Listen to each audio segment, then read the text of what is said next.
Monk दोनों हाथ फैलाकर खड़ा था। उसकी बाहों से दो तेज धार वाले चाकू लटक रहे थे।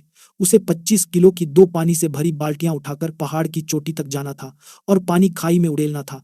शर्त थी, हाथ खुले रहने चाहिए। जरा भी नीचे हुए तो चाकू शरीर में धंस जाते।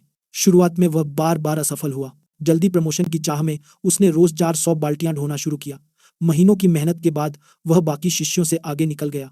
अब वह बाल्टियां ऐसे उठाता मानो हवा में तैर रहा हो। उसके पास इतनी ताकत बचती कि दूसरों की मदद भी कर पाता।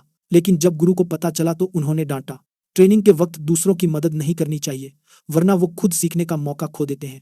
मंक को डर लगा पर बात समझ आ गई। गुरु ने अगला स्तर दिया।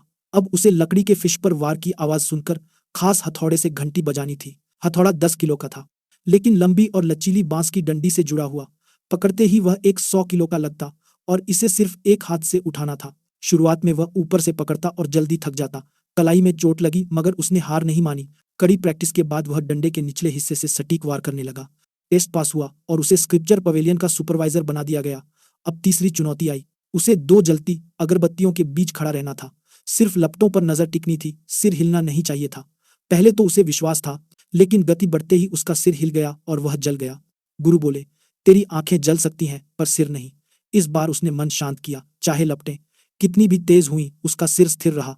यही उसकी जीत थी।